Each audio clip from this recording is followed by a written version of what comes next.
Rome had gladiators, and not just gladiators. Rome had gladiatrixes, women who fought in the arena. Though rare, they did exist. And historians believe that women fought in the arenas mostly as an exotic spectacle, to draw in the crowds. We know that because the records from those times tell us that these female gladiators were usually slaves.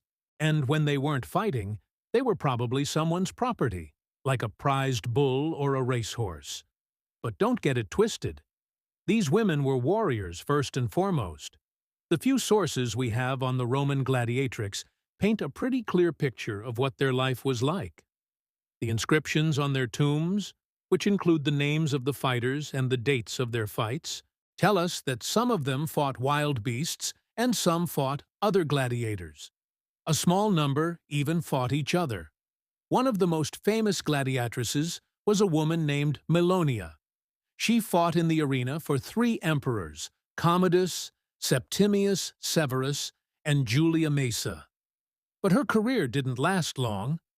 She only fought for about 5 years, which was about how long a typical gladiator's career lasted, male or female.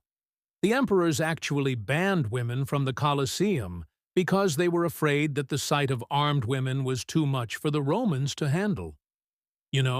It was a bit disruptive to the social order. But even they couldn't stop the women from fighting in the arenas. It just went on. So if you think the women taking over the sport of mixed martial arts today is a big deal, just remember that 2,000 years ago in Rome, they were fighting tooth and nail to do the same thing. Here's a quote from one of the historians of the time. He said, "Women fight in the arena, not because they're better fighters than men, but because they're more heavily armored than men." That doesn't seem very empowering, does it? But hold up. Another historian says that the reason women were banned from the Colosseum was because they were too damn good at fighting. He said the crowds would get so worked up watching these women fight that they would storm the barriers and try to get at the women. So maybe, just maybe, it wasn't all about the armor. I mean, just imagine a couple of dudes in the audience with their little wooden swords and shields going, "Go, go, go, go, go."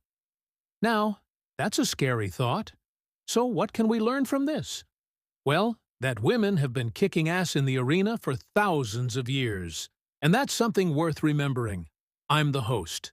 This has been the channel. And remember, forgotten warriors deserve remembrance. So hit that subscribe button.